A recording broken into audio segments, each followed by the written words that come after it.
So All this right. week, this special edition podcast on a Saturday afternoon is obviously to discuss trades, the trade deadline that has occurred, and obviously we've decided to cover the best trade, the worst trade, and the trade that didn't happen. Is that correct? Yep, that is Cool. Now, correct. now, That's a now, great lead in. excellent, great. So now you can begin, Nick, so I can actually cut this video for us, okay? Fantastic.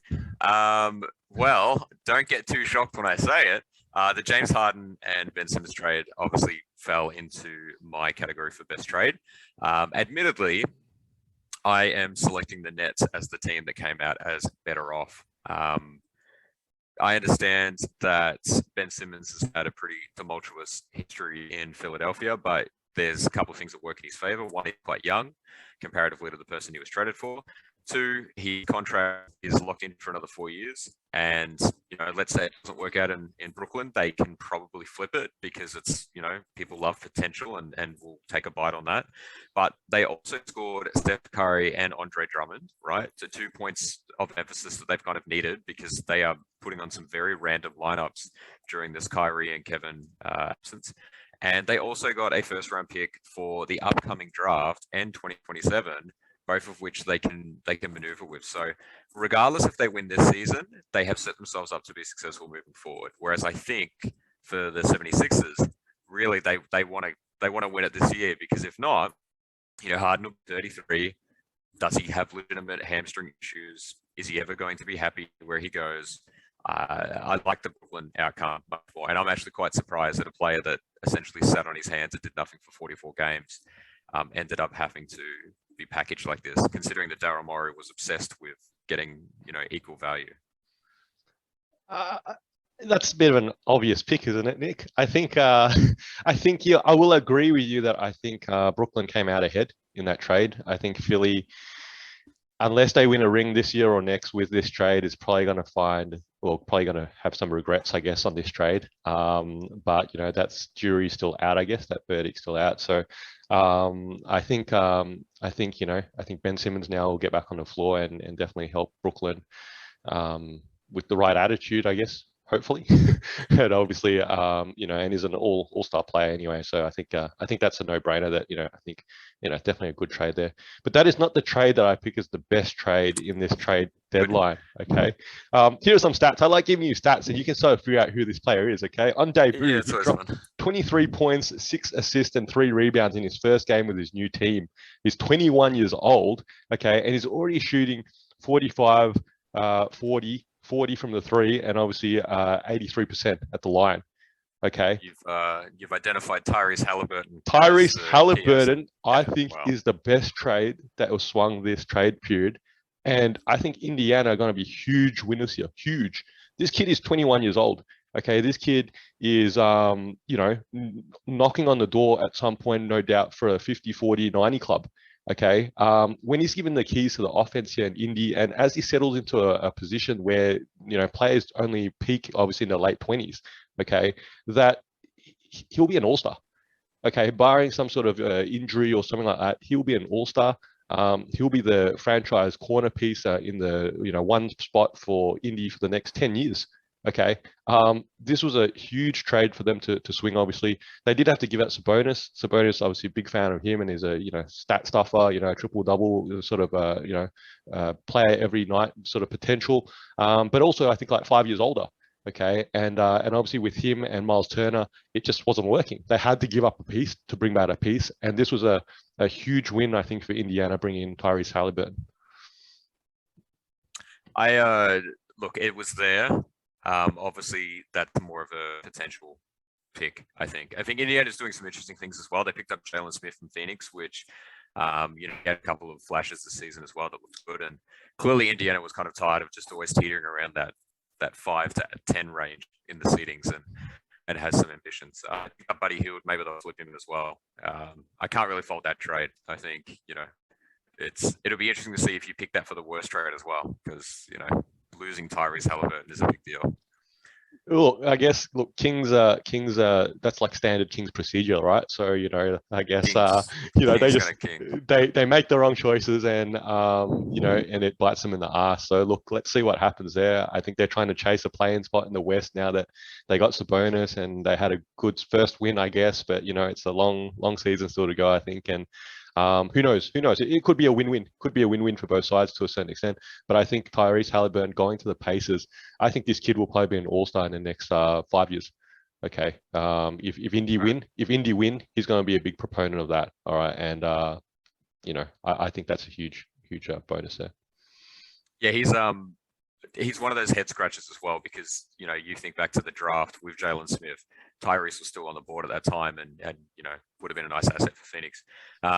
In terms of like taking a dig at Sacramento before we move on officially, I feel like they're the cashier that can't count change, right? And then everyone else in the league kind of looks at them and says like, go to that register because you'll probably get a good deal out of it, or like you'll get less than you should, or more than you should. So poor Sacramento, man. I got a mate who follows Sacramento religiously, and he's a better person than I am because that takes a special kind of person to do that. So I go for Orlando. All right, we're not that much better in the East. At least you've been to the finals a couple of times, and you've had you have proper peaks and goes.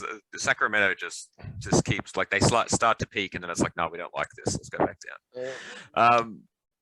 I'll go worst trade. So I'm not going with the Tyrese Halliburton one. I think I was thinking about it before.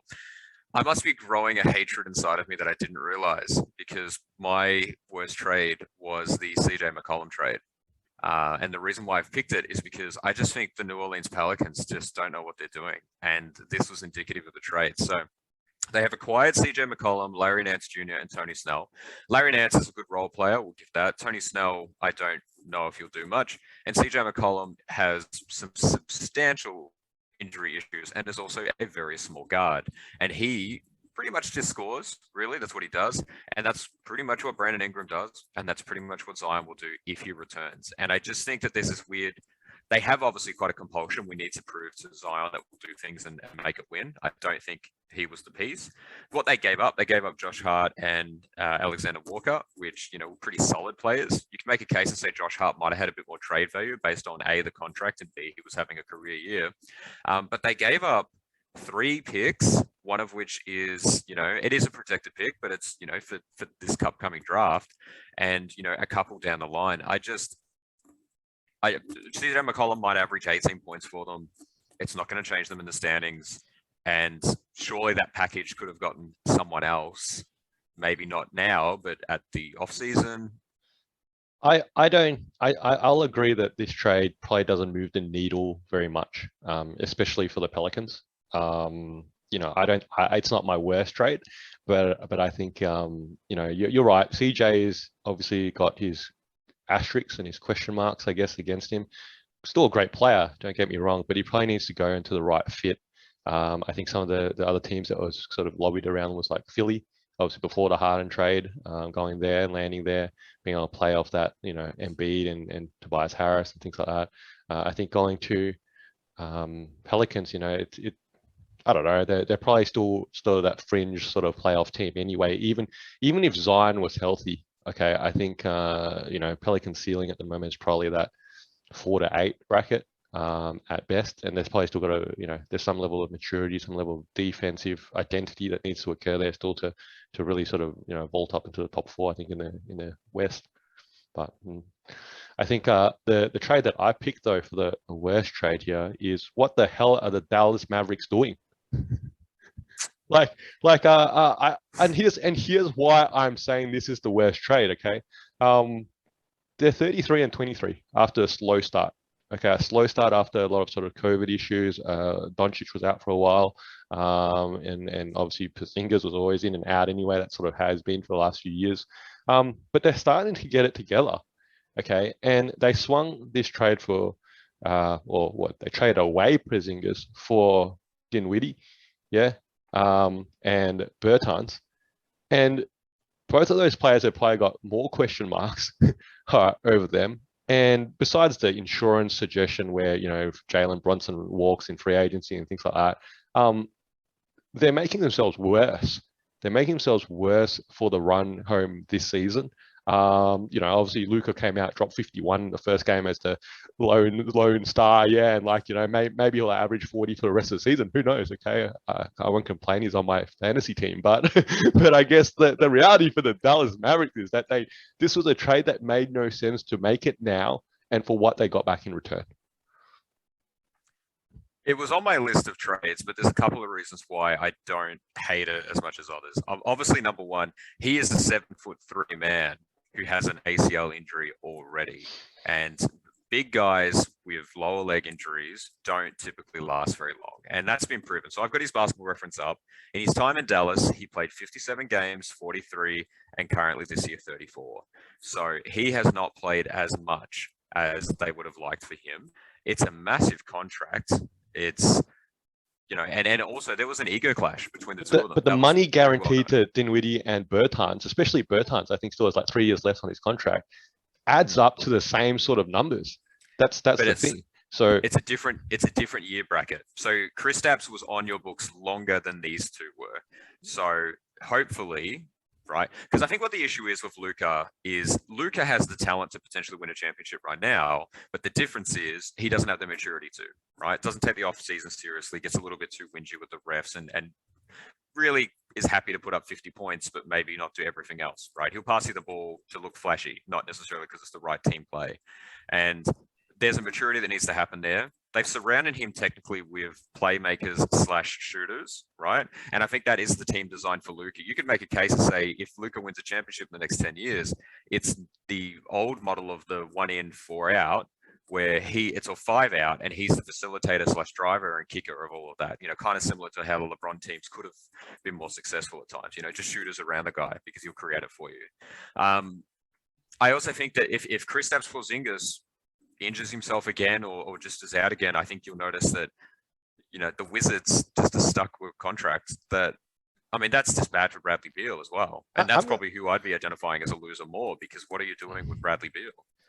And look, track record's important. Don't get me wrong. I think the two points to me that if I was the hedge on this trade here, in the sense that what if Porzingis got healthier? I'm not saying he's going to play every single game, but what if he can play 60 games a season? Okay, if he's healthy for the playoffs.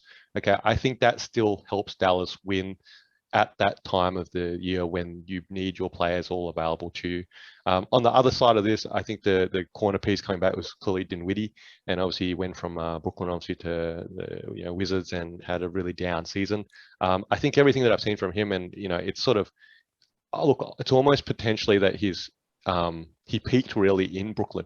I don't know where else he would go, maybe in the league, and put out those sort of numbers that you at that time thought, this guy could be an all-star.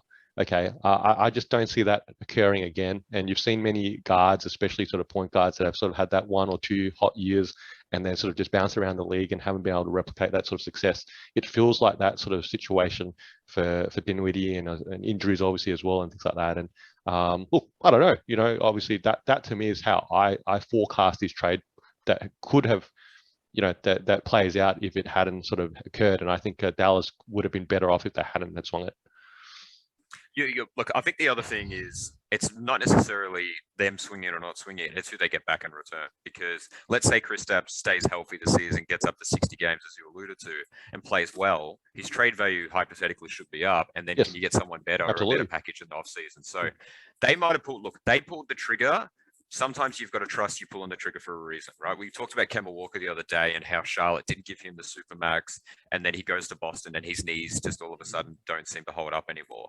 And perhaps they knew that information with Kristaps, is that, hey, it's a niggling issue. This is what the physical report will say, but we've done everything we can to get this guy back on board. Either the rehab's not working, his mentality's not working, or his body's not built for it. And it's probably better to cut loose now than it is to wait. So what is the trade that didn't happen, Nick? The trade that didn't happen, this is probably the one that we're likely to agree on. And the only reason why I'm picking it as well is because there was a trade that could have happened that didn't. And it's the Westbrook to Houston for John Wall and a pick. So there were reports that there was a discussion that they were willing to do a swap, but Houston was wanting the pick. Right? And the pick is in 2027, I believe, and it's not even a good pick, but they basically just didn't want to give John Wall for a straight swap. They wanted to at least get one more thing, which makes sense from a Houston standpoint. They're clearly tanking, they're building, collecting assets. Now, the reason why I'm criticizing it is, you know, it doesn't work with Russell Westbrook. You know that now. You have your sample size. It's clearly not going to work. So you've got two options. Stay the course in which you know it's not working and you'll lose, or not even make the playoffs, or get the play in and then lose in the first round, or take a flyer on John Wall. It doesn't work with John Wall, but you don't have all the negatives that Russell Westbrook brings to the team, because John Wall won't be playing if he's injured. There's even marketing wise, like, you can get exceptions if a player is injured, right? You can get a medical exemption. Denver did that. I think they got $5.9 million for Michael Porter Jr. So let's say John Wall rocks up, Achilles tear in 10 games or something, you get a medical exemption, you can get a buyout guy. You can still change the outlook of the team's trajectory. All they did was just say, we're just going to stay the course. And considering LeBron is 37, unless he's a desire, the reason why he basically said, don't worry about it because I'm just trying to beat Kareem's scoring record, it doesn't make a lot of sense why they sat on that. Yeah, that is the pick that I had. It's probably fairly obvious to play many observers that the Westbrook for Wall trade that was potentially on the table, but didn't get over the line because of the pick situation. I think definitely was the sort of the biggest trade that didn't happen. I think both sides, like you sort of alluded to, would have really benefited from that. I think there's a lot of negativity around LA at the moment, and that really centers around the Westbrook acquisition and obviously what's panned out there, and the fact they're not winning. Moving him out of town and back to the Rockets, ironically, would simply have,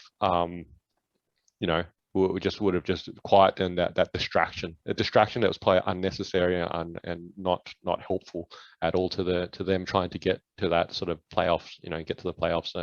Sort of record that they need. So I don't know what Houston are going to do. Where they're just going to sit Westbrook, I guess, and tell him to stay home and get paid. I don't know. But I guess on the other side, though, is that, and I think in one of our other podcasts, obviously, I slated John Wall as one of the biggest players that's currently not playing that could impact the team.